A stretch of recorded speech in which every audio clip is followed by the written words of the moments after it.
Welcome to this edition of the Million Dollar Mastermind podcast.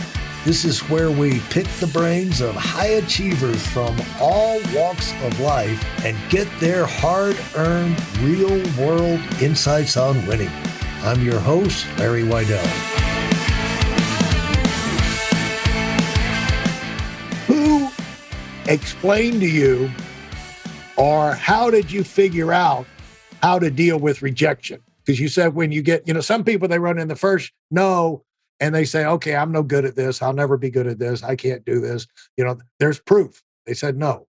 And so how did you get where you learned when they say no, they're saying no to the proposition, the product, or the timing, bad timing for them. For some, the fact it's not something you should take personally. They're not saying no to you. We don't like you, that type of thing. How did someone explain that to you, or did you figure that out?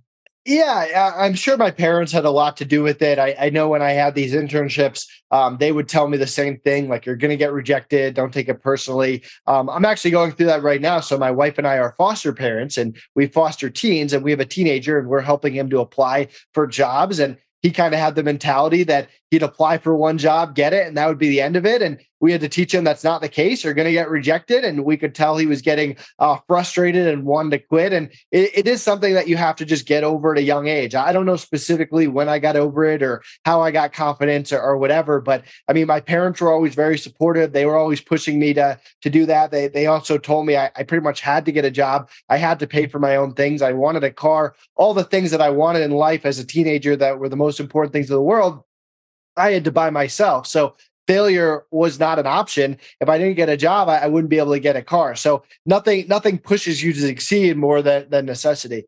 And that's how, this is how you go about doing the things people will tell you to do.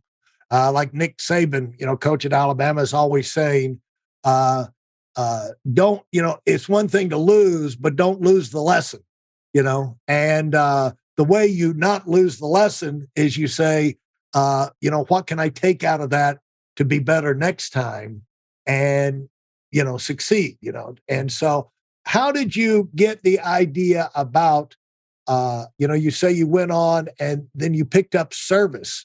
Where was service? That was the next company. Where were you? It's customer service, Firestone Corporation. So how did you get, and how did that stand out? And what do you retain to this day about customer service from that experience?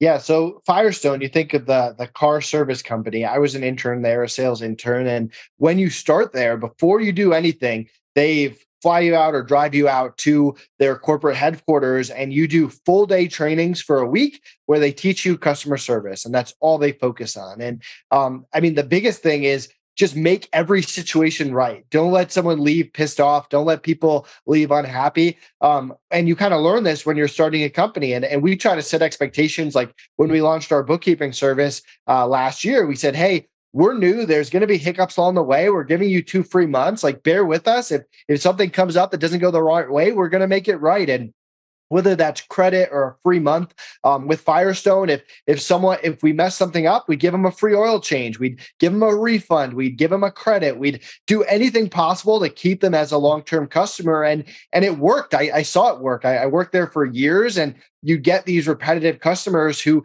didn't have a perfect experience every time, but because you made it right every single time, they would keep coming back. And it was just a big thing about your brand that the customer service is there. Another thing they kind of taught me with, it's just kind of a thing between sales and customer service, is don't beat the penguin. So what they mean by that is every time a customer comes in, you're not trying to sell them $4,000 worth of car repair. Sometimes people have to go in and just get an oil change and be able to leave. So that's how you kind of build long-term trust, along with just making it right. And that's something that we applied to our Amazon business. If someone wasn't 100% happy with the product that they got, they'd get a refund pretty quickly. It wasn't worth getting a bad review. It wasn't worth hurting the business. You kind of just take the hit. And with FreeUp, it was the same thing. You got freelancers you got to keep happy. They don't want to get gypped out of pay. You got clients you got to keep happy. They don't want to get overbilled. And when there was an issue, you had to figure out a way to where both sides left the situation happy and wanted to keep using the platform. And sometimes that meant eating $100, eating $1,000, whatever it was, just to make the situation right, to make the situation go away, and focus on the long term over the short term. I'd much rather lose a little bit of money short term or break even short term and make money with someone long term. That's a much better just business strategy. And those are all things that I learned at Firestone. And let's talk for a minute, shift gears and talk a little bit about the virtual world out there in virtual business. I just came out of a Scope Gallery. We had a booth down there, and across the aisle was this NFT well, they said, I think they call themselves a digital platform. They deal in digital art, which is primarily NFTs. And so I said, well, where are you based out of? And they said, well, I live in Jersey, I live in Seattle, I live here, I live there. And so, I'm in Hong Kong, and, the people in the booth, they said, we have no physical location. We're virtual. And you see, that's a great idea. Not a great idea for everybody. And, some kind of mix of that. But when you're out there, like I just came out of dropping 50 grand in hard cash to have, uh, a parade of people, to make a splash in one of the premier things in the world, the Super Bowl of art down there in Miami. They have every early December, Art Basel. But, it's a lot of money. And then, to go into New York, there's shows in New York, we've done shows everywhere.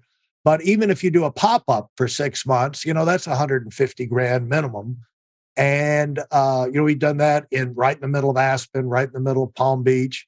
And when you're gonna, you're gonna make sales, you're gonna make an inroad, but you're also looking at those big bucks. Like out in Aspen right now, retail space, they're wanting you to sign just for a store, 1,000 square foot. They're wanting you to put up 40 grand and sign a 10-year lease.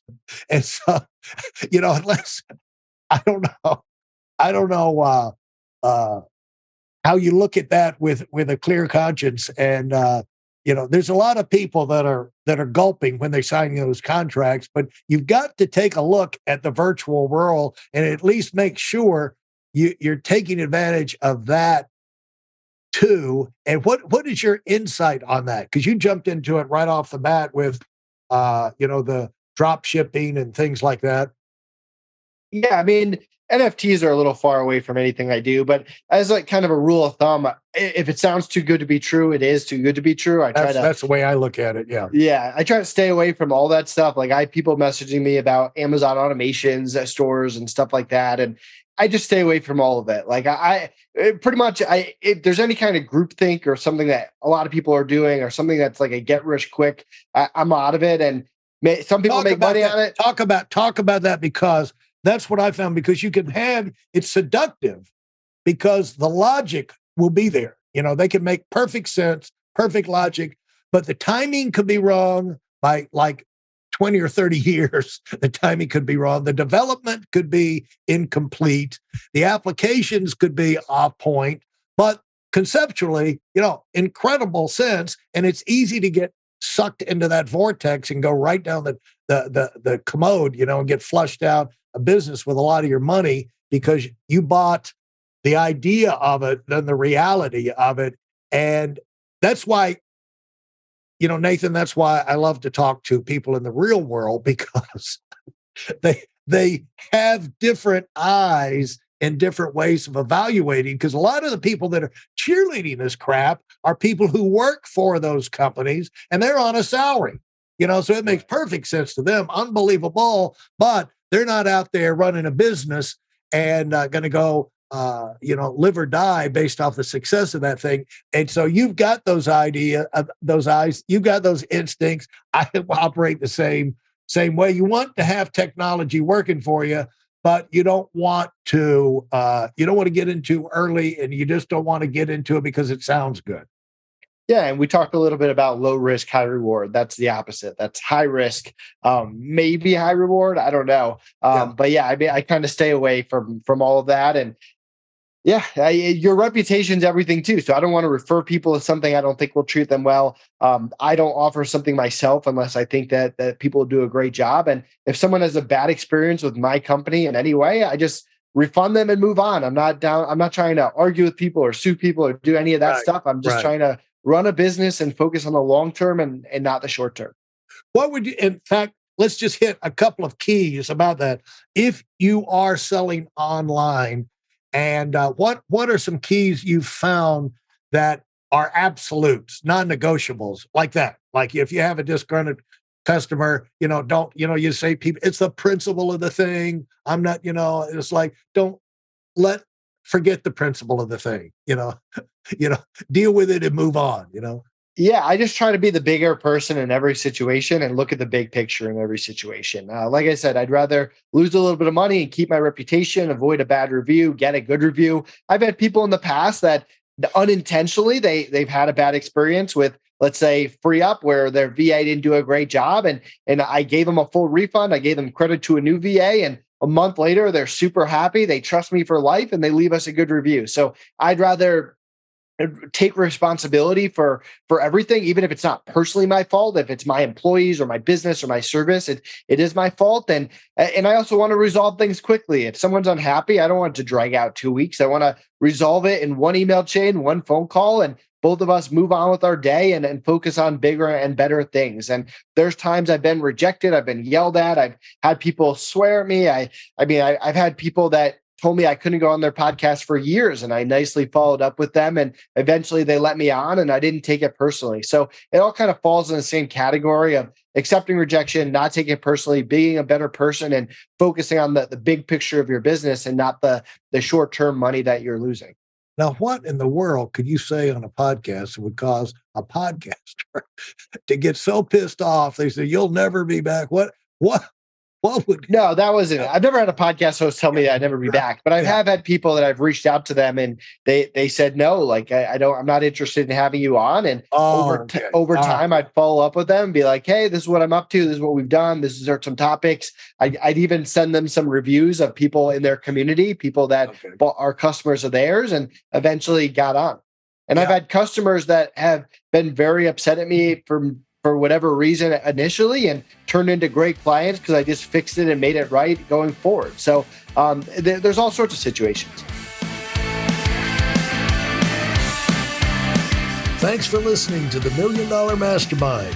If you felt there were any valuable takeaways from this episode, please take a minute and leave us a 5-star review.